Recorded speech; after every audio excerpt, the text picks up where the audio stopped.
BTW, Maintenance's Influence on Reviews and Reputation. Welcome to another episode of Beyond the Work, Tales in Multifamily Maintenance. My name is Chris Karamonik and I'm your host. Thank you for joining me today. I'm so excited to have two very special guests on today. Katie Ritter, National Director of Multifamily, and Jake Hughes, Director of Marketing at Widewell. Widewell is a sponsor here on the Multifamily Media Network, and I was jumped at the opportunity to talk to them about the effects of maintenance and reputation management. Widewell is a reputation management company, and they have amazing analytics on numbers and reviews. And today we do a really deep dive on how maintenance affects the reputation management and reviews for properties and organizations. We cover the influence on resident satisfaction, as well as a really interesting statistic on maintenance's effect on the positive reviews and on the negative. We also do a deep dive on how maintenance plays a crucial role in the property marketing and the life cycle of a resident from move in to move out. So join me, Katie, and Jake as we go beyond the work. Welcome to Beyond the Work, Tales in Multifamily Maintenance. My name is Chris Karamonik. As a 15-plus year veteran in the apartment industry, I have stories to tell, a desire to hear and tell others' stories. As a multiple committee member for NAA, a CAMT advisory board member and a CAMT holder, and a national presenter and educator, I have met and worked with so many great people in our industry at all different levels. This is not going to be a how-to podcast. This is going to be a how-did podcast. We are going to explore the how-did tales in multifamily maintenance. How did we do it? How did we learn from it? How did we grow? How did we decide not to do it again? Join me as we go beyond the work. Katie Ritter, Jake Hughes of Widewell, thank you so much for joining me today on this episode of Beyond the Work, Tales in Multifamily Maintenance. Thanks for having us. Glad to be here. So I was really excited when the opportunity came for us to talk today. We have a lot of different things that I want to go over, but the world has really changed with the internet age and the importance of online reviews and companies and properties, reputation management. What role does maintenance really play in reviews? Because, it's usually, I met with this great leasing consultant and then I write a review. But really, what do you see at Widewell as the driver for maintenance reviews, and what's the importance of it? Yeah, I think maintenance is, and you live in this world every day, but to answer that question, we took a look at 400,000 Google reviews across the United States and the top multifamily groups, largest operators, a mix, mostly market rate, but some affordable as well.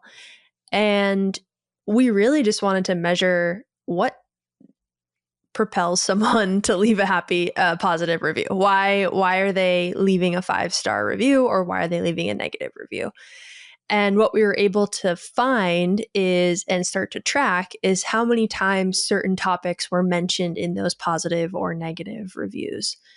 And interestingly, and I have a couple of theories as to why, the top 5 topics, maintenance holds 2 of those spots. So maintenance staff in positive reviews and maintenance in general in positive reviews are number 3 and 4. So the 3 and 4 most mentioned topics in all 4 and 5-star reviews. So the impact on the experience is significant. And then when we look at negative reviews, the number 1 topic, the most mentioned topic in negative reviews is maintenance. And I'm not saying that's this. What I was afraid you were going to say. Well, it was really great having you guys on the show today. Thank you for I'm kidding. Please continue. I wanted to softly land this. Start with the positive. Yeah. Sorry, Chris. Sorry. And yeah, so we were like, oh my goodness, we have to nail this piece to really nail the resident experience. And there's a lot of different reasons why I think this is the way it is, but I'm curious just to hear from your reactions to that initially, and how just the significance of those topics and those positive and negative reviews. Yeah, I think for me, and starting with the negative, then we can get back to the positive. We'll land on the positive. Yeah, we'll get that out of the way. The negative, I look at reviews as most people, and please correct me if I'm wrong, this is just my personal experience and my own reading, is that people are more inclined to leave a review if it's negative, right? If I have a positive experience out at dinner, I am not jumping on Yelp, personally, and being like, hey, had a great dinner, the chicken Parmesan was fantastic, the cheese was just right. But if I walk out of a restaurant after having an awful dinner, I'm more likely to jump in the car and say, you know what, the sauce wasn't as good on that chicken Parmesan. The cheese was stringy. I just really didn't enjoy it. The waiter gave me bad service. And unfortunately, I think that's the culture that we live in, right? Is that people are more inclined. And so that's one piece. The other piece is maintenance professionals have so much face time with residents. And they're the ones really responsible for what is going on inside of an apartment home or at a community. Your leasing professionals, your property managers have a lot of fewer touch points with a resident in their life cycle than your maintenance personnel do. That's kind of, I know that's the driver. I know that's what the research says. But that's, we take that for granted. Maintenance professionals take that for granted. We don't think about the amount of touch points we have with a resident. And a touch point could be as simple as, good morning, Katie. Good to see you. Have fun on your run this morning. Or it could be, Miss Jones, your dishwasher just doesn't work and it's going to take me a week to get it back in. So first off, I like stringy cheese on my chicken parm. So I think that might contribute to a positive review in my side. I think generally speaking, you're totally right. People who have bad experiences are more motivated to share. We tend, at least in America, we live in a system that is quite binary. You're either a 1 or a 5. And I guess nuance isn't really rewarded. If you look at the data out of Canada or Europe, there's a lot more 4s, NPS scores in the 6 and 7s. The kind of like, they're more willing in those areas to give critical feedback, whereas in the US, it's much more 1 or a 5. We also, as Wide Whale, the company that we work with, works a lot in automotive, which tends to be a more of a singular point in time experience with a customer. So you go in, you get your car fixed, you leave a review, you're done.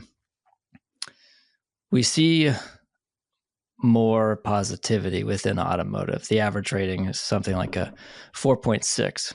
Within residential real estate, it's exactly what you're saying, is that it's a long life cycle. 1 year, 2 years, 5 years, you're working with somebody. And the reality is that this is a game of opportunity. How many opportunities will there be for good experiences, bad experiences? And you're just upping the odds when you're working with somebody multiple times, working with them day in, day out. So the deck is stacked against maintenance teams to a certain degree in this situation.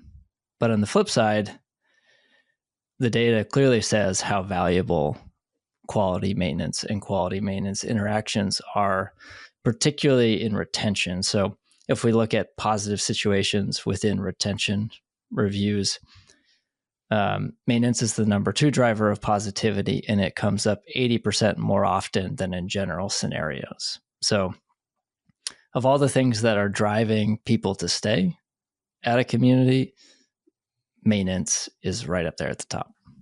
Yeah, I want to go back to the car example, because I think, I purchased a car last year, and from the moment I walked in to the moment I walked out of that dealership, and for those of you that have bought cars, you're sitting there for 3 or 4 hours.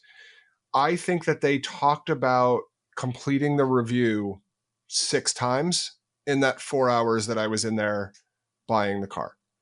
right? It was brought up when I walked in the door. It was brought up when they took me on the tour.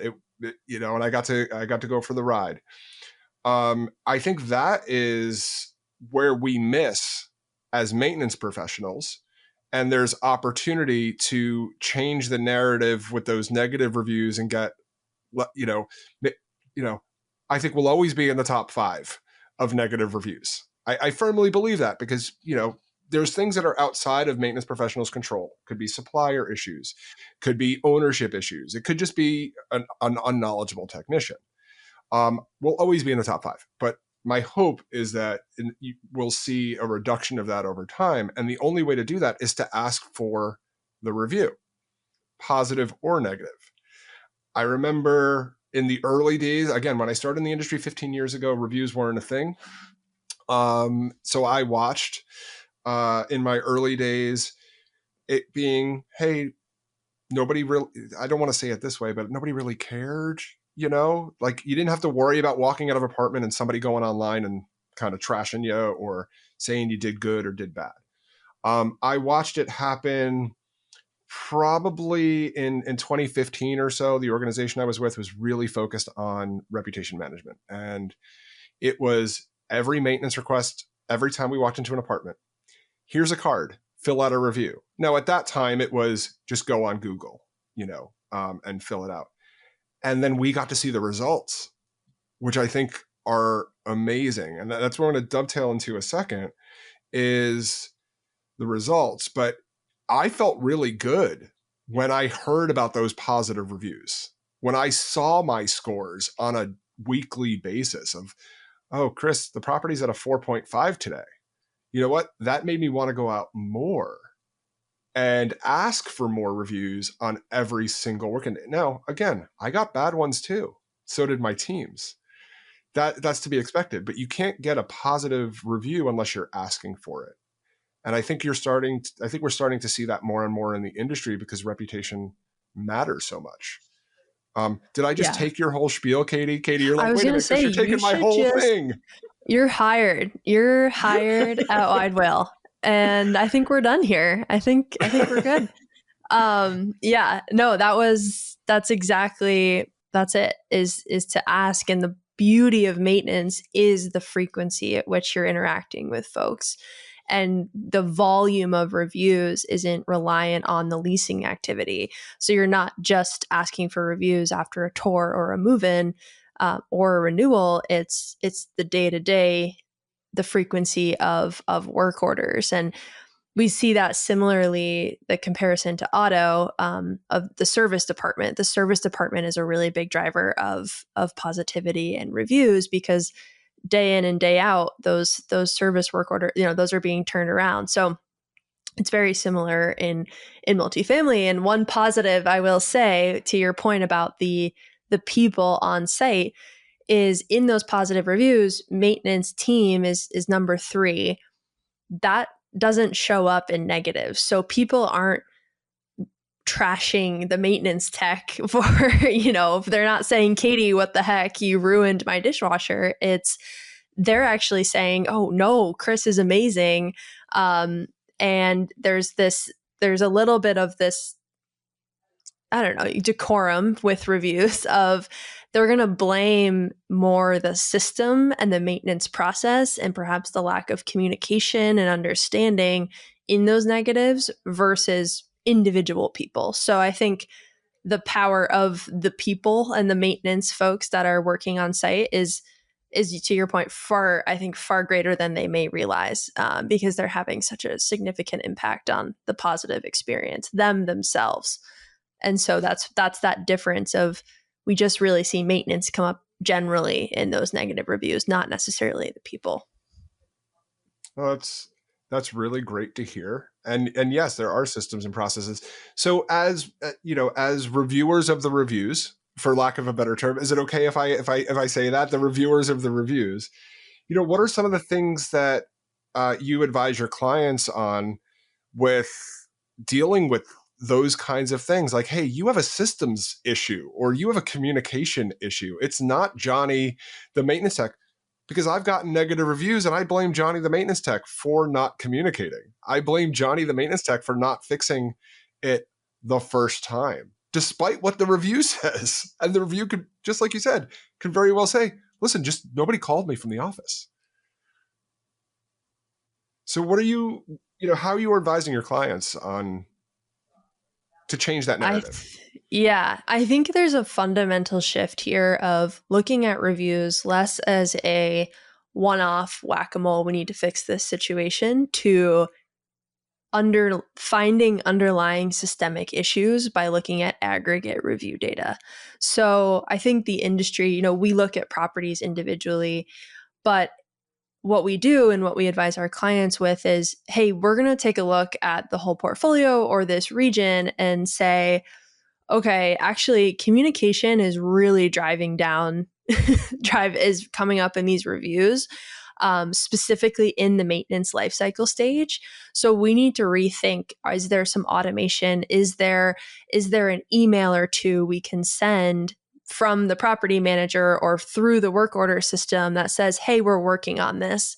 And it doesn't need to be this, I think good change happens when you iterate and you just focus on one thing at a time. So we're identifying these larger trends and saying, okay, hey, let's look at your maintenance communication protocol. This seems to be coming up really often. Like, what does that look like now? And can you just make a couple tweaks here and say, if the part is being ordered or if whatever it is, can we automate some of that communication and find ways to reach out to them proactively so they're not calling the office and banging down the door saying, what's the update? So I think that that's just one example of how we're trying to teach and look at the data and say, this is what it's telling us. This is what we think might be going on, but this is what the data is telling us. And let's try to look at this in a more systemic way. When we first started thinking about this, working on this idea of, can resident experience be measured? How do we measure resident experience? It was almost greeted by a shrug. It was like, I don't think so. It's kind of soft. Nobody's asking for it in the boardroom. It was an accepted limitation.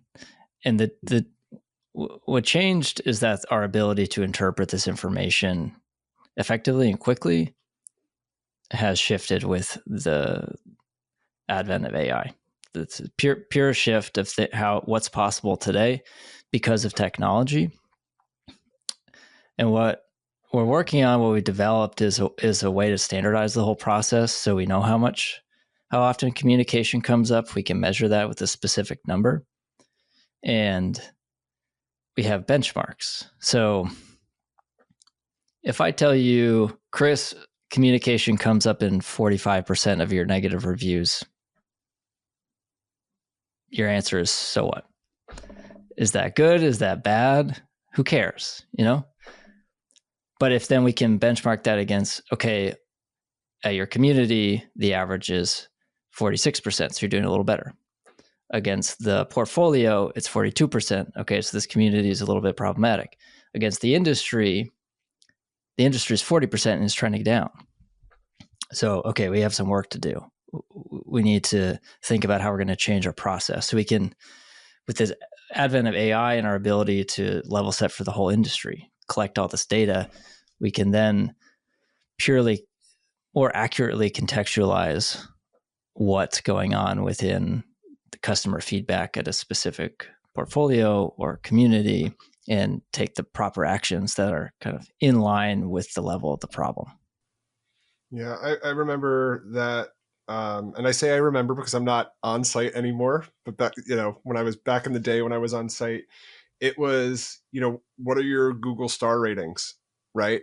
Are you, 5-star, 4.5, 4, and the star is all that matters. But we've seen, and especially with the advent of AI and being able to really aggregate the data a lot differently, that the stars don't necessarily matter anymore. What I'm hearing is that it's the comments. It's getting people to not just give you a Google review, but put somebody's name in there, or put a department in there. Is that accurate? Is that a good assessment of the importance of reviews now? It's not just a star rating, because you could have a 3-star, but they could be saying fantastic things about you and what you're doing. Totally. Yeah, I think you nailed it. The content of the review is so important. And I think the folks read, 10 reviews. If you think about your own behavior, like I'm reading multiple reviews to try to get a story here. And oftentimes I'll sort to the 1-star reviews and just say, what could go wrong here? But yes, absolutely. It's the content. It's understanding. It helps paint a picture, and asking for that great content is only going to help you fuel that picture. And the technical side of that too is you could take over a community with 200 reviews.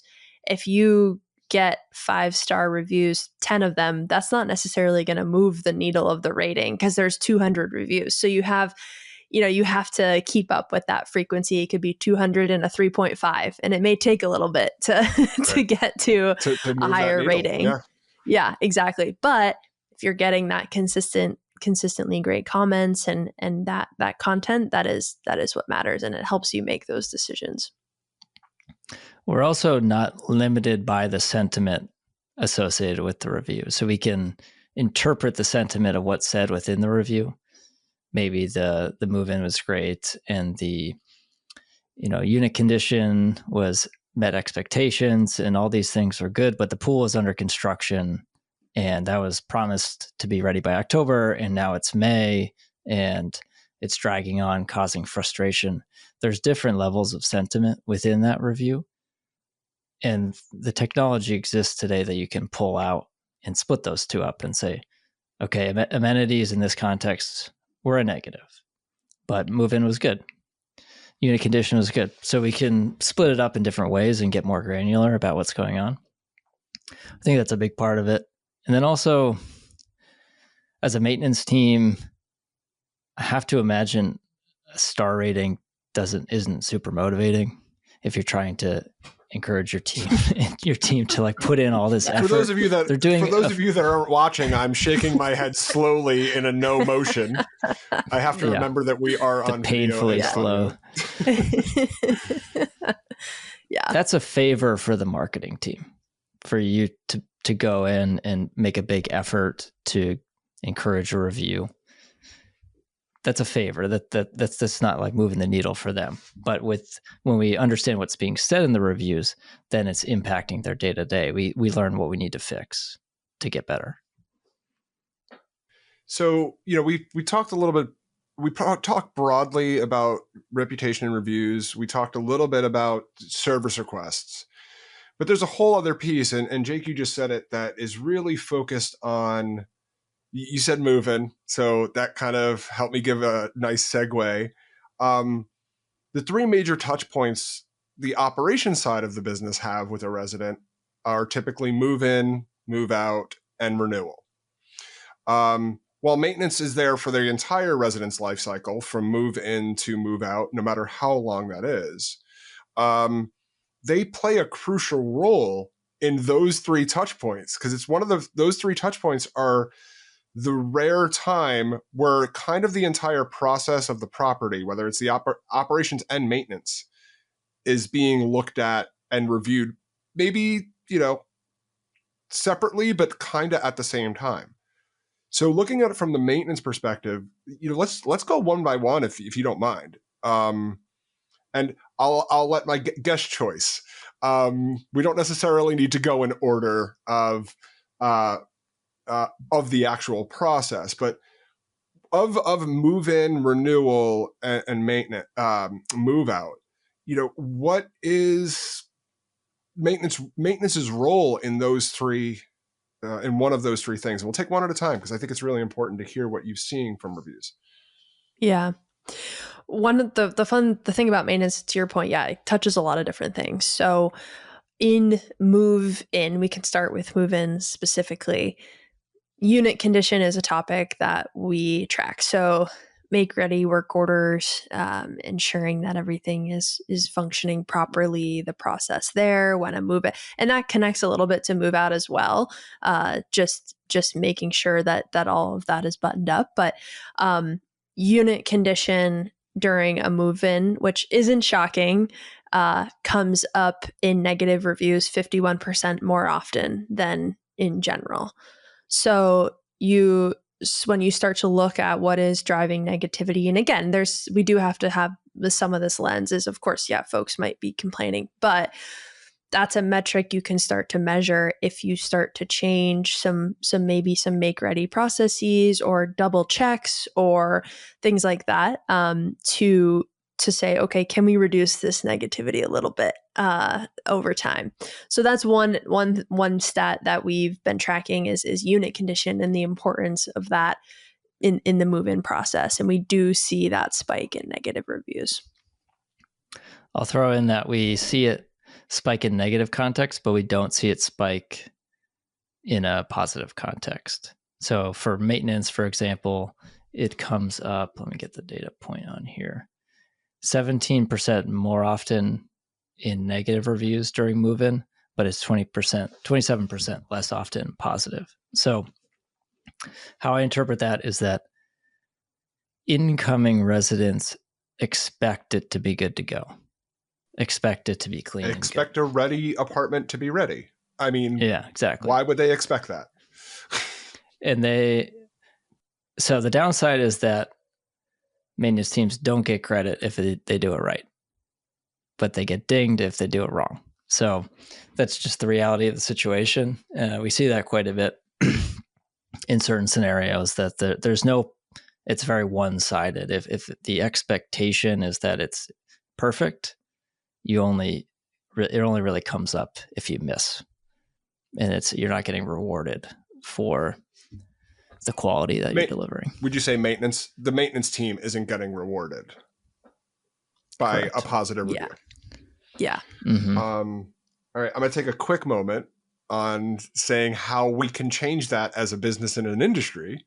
And there are plenty of organizations that do it, is making sure that maintenance is there during the move-in and giving the resident the new resident a tour of their apartment, how things work. And if you can get the maintenance technician that turned the unit to be there, all the better. They're personalizing it, right? They're personalizing it to the community. And I've said it once and I'll say it again. It's okay to ask for the review. I had that beat into my head about a decade ago. Hey, if you like everything, I'd love you to, my name's Gene, and thank you so much. If you could leave a positive review on how great the apartment was, I'd really appreciate it. It doesn't hurt to ask for the review. Do you think that some of the negative reviews, and I don't know if you have data on this, is maybe from prospects seeing a unit before it was ready, and then they come to move in and it's still not meeting their expectations? Meaning that in the effort to close a deal and get a leasing consultant walks the resident through the apartment when the paint hasn't been done and the outlet covers are all off and says, oh, once it's done, it's going to look absolutely beautiful. Everything is going to be perfect. And then they show up and it's not what they envisioned in their head on that day. Do you have any data or reviews that show that this blanket statement that I'm making about our industry is actually may have some validity? It's good. This is where another layer of AI analysis comes in, is like, okay, so what about unit condition, or what about this specific topic? Anecdote, in terms of putting numbers to it, we don't have exact numbers, but anecdotally, yes, that is part of it. A similar vein that I've seen as well is if it's a different unit, so they toured this one bedroom that would be similar, but then the actual one that was available that they couldn't tour that day is now the one they're moving into, and the light's different and it's darker and it just wasn't what they were And it overlooks expecting. a cemetery. I mean, I've literally had that. Exactly. It's like, well, the one that overviewed the park wasn't available. So we just moved to the exact same floor plan that overlooks the cemetery in the backyard. Yeah. It's exactly. So it's like same floor plan, but very different location of the building. So I think that is some of it too, is and like Jake said, is when expectations are missed. And really that's what it comes down to, when it's not. And if they were shown that same unit and moved into that same unit, they could still be disappointed in what it was, but they made that choice themselves, not necessarily, or they thought they were making that choice themselves. So I think when expectations are missed, that's when we see that spike in negativity. And then, the classic, if the dishwasher's not working or the light's not working, things like that, kind of the basic, the actual functionality. But I think you're spot on. And that's what we've seen in looking at some of these unit condition ones. Yeah. I do want to loop back to communication, because I think your suggestion does show up in the data. Communication is the number 2 driver of negativity in move-in, and it's up over the benchmark. So we see communication in a number of different scenarios being a significant problem. But, if I'm to boil it down, if you have the right people and if your SLAs around communication are doing the job right, if the unit is meeting expectations, you're likely to get a positive scenario. So I think the combination of those things is likely to drive positivity, or at least reduce negativity. Awesome. So we've moved the resident in. We've given them great service during, let's just say, the first year of their lease or the first 9 months of their lease.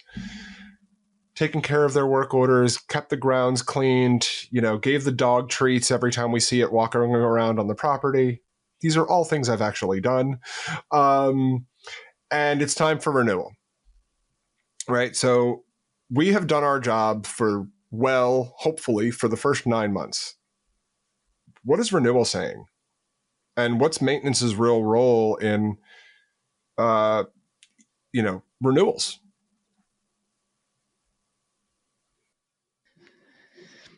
It's the thing. It is the most. Okay, we'll move on to move out. No.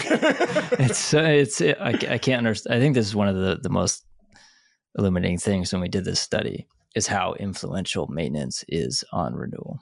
I think you go from the situation during tour where aesthetics, amenities, these kind of visual, superficial cues are quite influential for obvious reasons. By the time you're getting to renewal, was the maintenance quality there? Was the maintenance staff? Was communication good? How was the on-site teams? Are my neighbors annoying? Where am I? Is the commute working for me? These very substantial things that drive quality of life, and maintenance is right up there at the top. And we see, I'm particularly taken by how much more often maintenance comes up in positive reviews within renewal. So maintenance really is a driver of, it's a marketing function, it's a business growing function. Without this, it's a huge tool for properties to leverage in order to retain residents. Yeah, and on-site staff maintenance staff jumps to number 1, and in the positive in renewals. So it's certainly folks are referencing their experiences with the team and how quickly things turned around and how great they were, and is the reason that they're staying. Some other data points when we look at mentions of maintenance in this specific life cycle stage, the NMHC top 50 groups, the average for the top 5 for maintenance, the mentions in this stage are 19 to 27% of their positive reviews.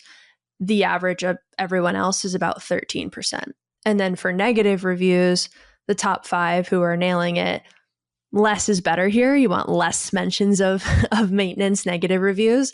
They're in the 16 to 25%, where the average is 35%.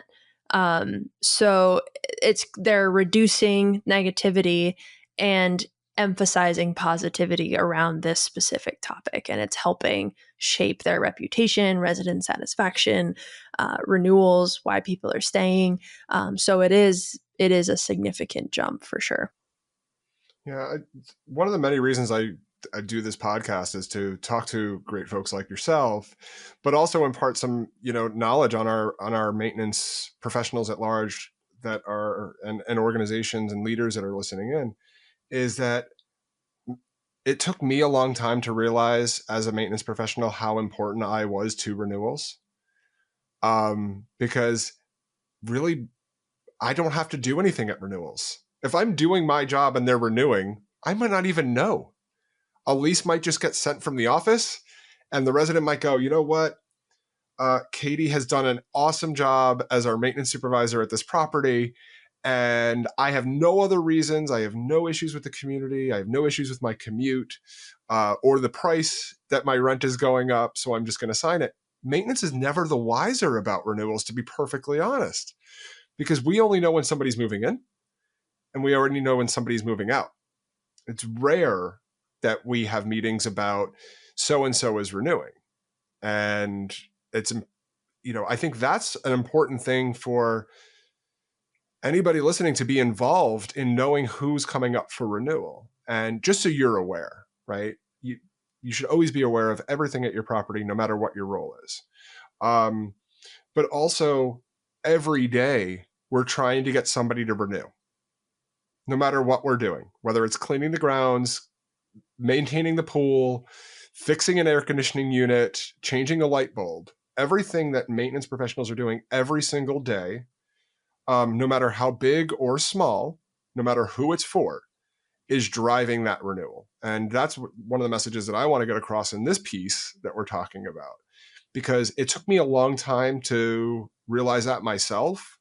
And it's something that I've really started to advocate for when I'm out talking to industry professionals, maintenance professionals, my own teams, that we don't even know about renewals, but I'm so glad to hear the stats, how much we affect the renewals, and maintenance team members don't know it because we're not talking about it. Yeah. When you did mentioned you, a good point. what point of your, oh, go ahead. I'm curious what point in your career, Chris, when did you realize this? Was it when you kind of changed in your career to move off site? Was that? Yeah, unfortunately, it came too late. I think for me to make a real effect on my site, I think it definitely came later in my time. It was probably first year or so in my director role when I started to really realize, oh man, our maintenance teams are so important to renewals. And I'm learning more today that, as I do every single day, to hear those statistics are statistics I've never heard before. I may have read them somewhere, but they hit differently when you hear somebody talking about them and sharing them that way. Katie, I'm sure I read LinkedIn posts from you that were very clear on those things in the past. But I think that, getting that information out there to your maintenance teams, which is a hard thing because they don't see it, right? They're just doing their job. They're just doing the service requests, cleaning the grounds, making sure the amenities are in good shape. We don't know what effect we have on renewals. So it's good to hear it. Yeah. And I think you mentioned something else popped into my head because you mentioned earlier having those maintenance folks around during move-in. I wonder, I was going to ask if you have experience or if you have had them participate in any of those renewal conversations, or you mentioned being aware of renewal, maybe that last work order before decision time, if they're aware of that, they can leave that impression. How yeah, does that happen right now? Sorry, my dog's in the background there. Does that happen today, or is that, like you mentioned, they're just not really that looped into the renewal process as potentially move in? Yeah, I'm going to say I don't think that they're tied to the move-in process. And I know that's a blanket statement. And for those of you that want to debate me, please, go. If your organization is doing it, please leave me a comment or send me an email, because I'd love to hear what your organization is doing. But I think the move-in piece, I think a lot of organizations are making an attempt to have their maintenance professional either be there on day one or be there week one, and not for a callback of a work order from the make ready, right? It's, hey, we want to introduce you to the staff. We want to tour your apartment. I was very big on that my first few years. I tried to make sure that I was present for every single move-in, even if they were happening on Saturdays. I would, as most move-ins do, will happen on the weekends. Lots of people like to move on the weekends. And I would try to make a point to stop by, to have that conversation, to just say hello. Hey, I'll be back on Monday and we can, do a little tour. But more companies need to be doing that, because that sets the tone for the rest of the residents' life. I don't want somebody being nice to me as I walk out of the grocery store or out of a big box store. I want somebody at the front door greeting me when I walk into Walmart and saying, hey, I may be having the worst day in the world, but if somebody says, hey, welcome to Walmart, I'm going to probably have a better experience the rest of the time I'm in that store than just on the way out. Somebody just says, have a nice day. Well, nobody's talked to me the entire time I'm here, and now you're saying goodbye to me on the way out. And I think that's a good segue to the move out. What is maintenance's role in the move out? I think this is an interesting one, because we haven't, and Jake, if you chime in here, did we look at this?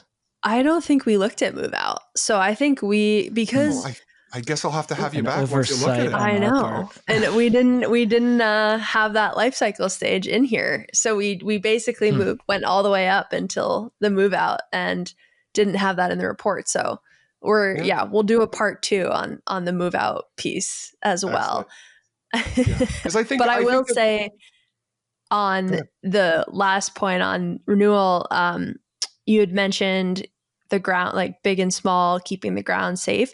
Safety and security is another area of maintenance that I think I often overlook sometimes, because I'm thinking of, okay, in the unit, what are they doing, for the residents? But yeah, keeping the ground safe, we see safety and security jump in positive reviews during renewals, because they want us just a safe, quiet place to live.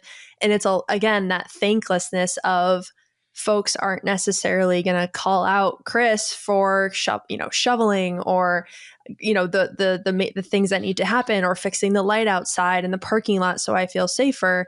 But that is showing up and impacting renewals. And I think that information is so important as well. It's just that the other areas we can measure maintenance's impact.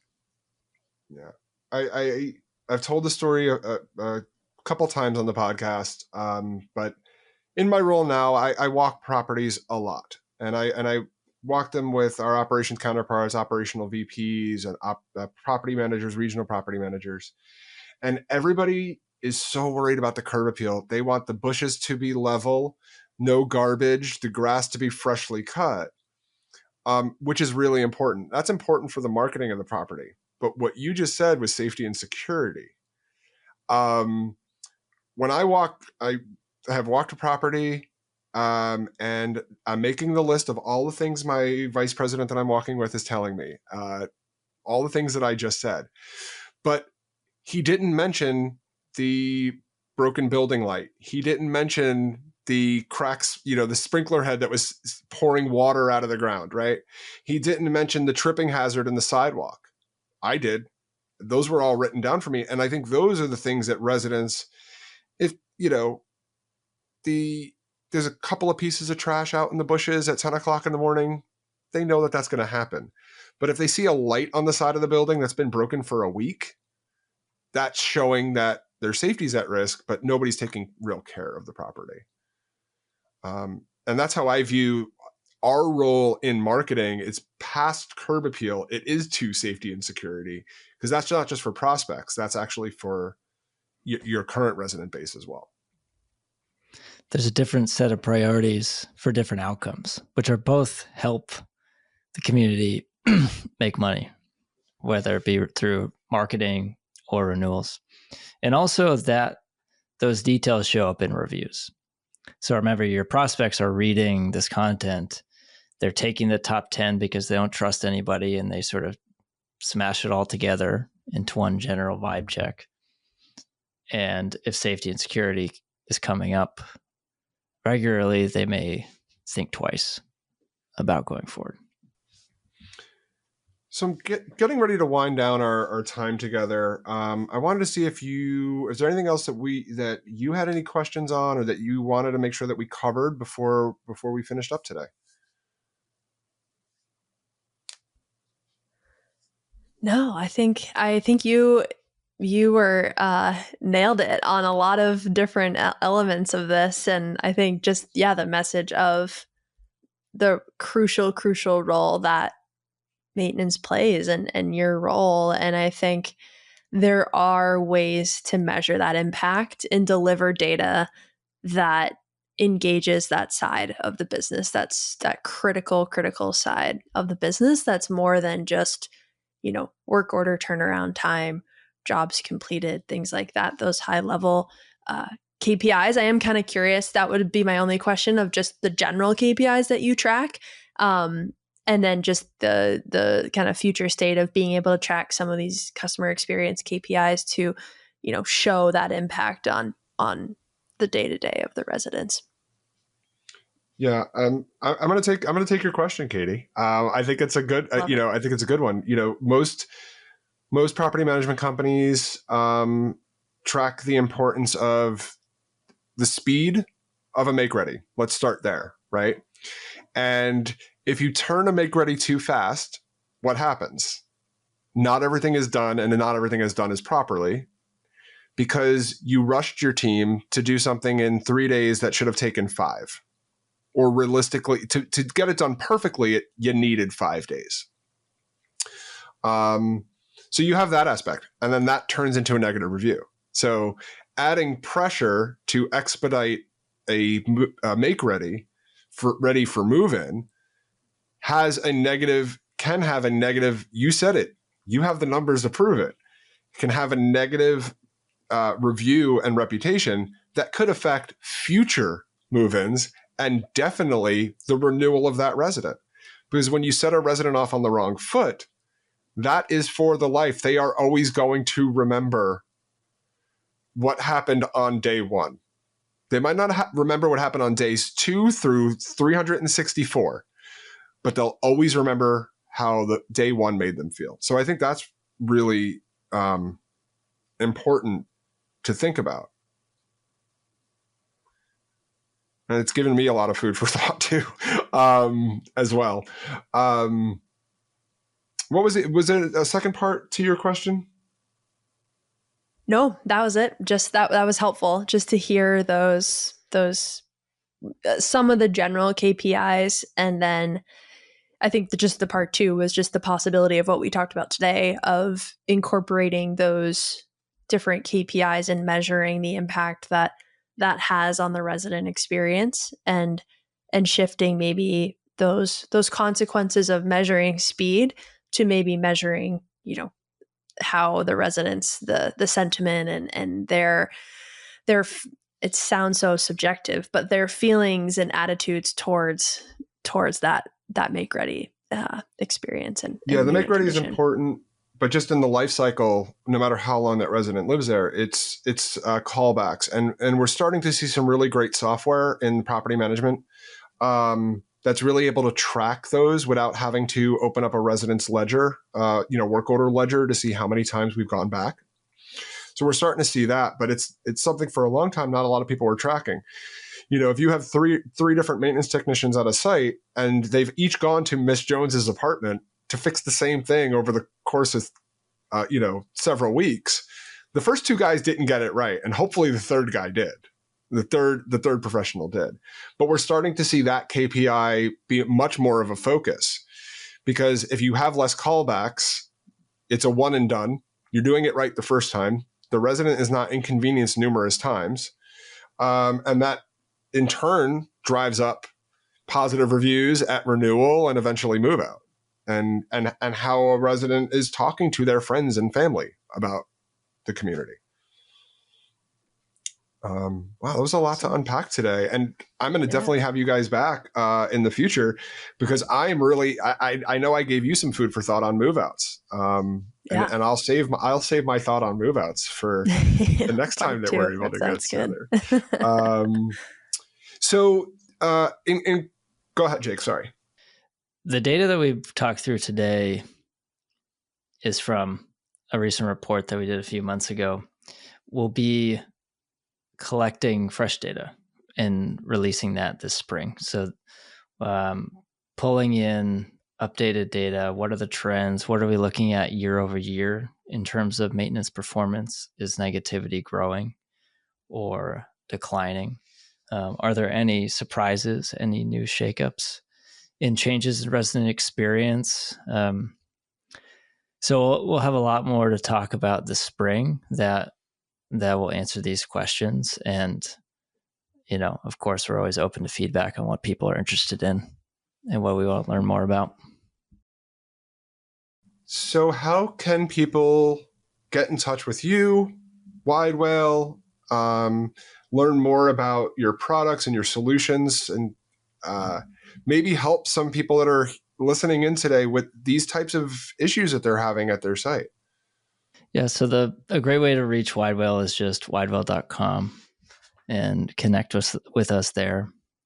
I think we're all about, we can help generate this review activity and do it in a way that's driven by technology that takes the lift off of the on-site teams, so that you're always asking in all these scenarios and is triggered through automation.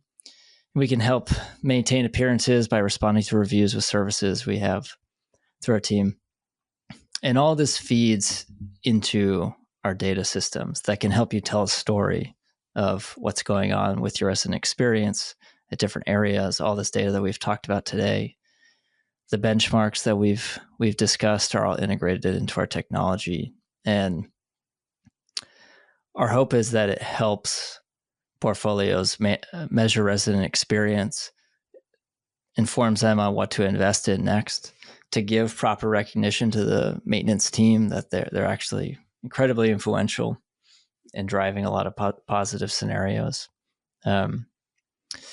There's so much great data, and our goal and our hope is that we make it easier to make sense of and to make it more efficient to make sense of, so that it's useful.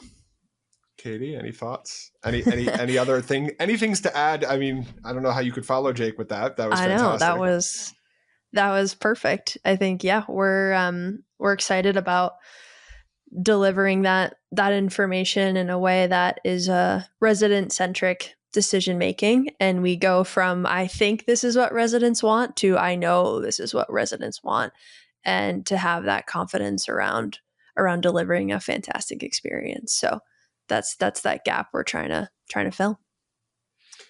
Well, you definitely gave me and my listeners and viewers today a lot to think about when it comes to the importance of maintenance in the life cycle of a resident, and what kind of effects it can have on reputation management and reviews, and that how that is actual dollars, whether that's through renewals or new move-in, that there's actual money behind having a positive review, which we didn't really talk about too much. I'd love to hear some statistics on that, maybe in our part 2 in the future.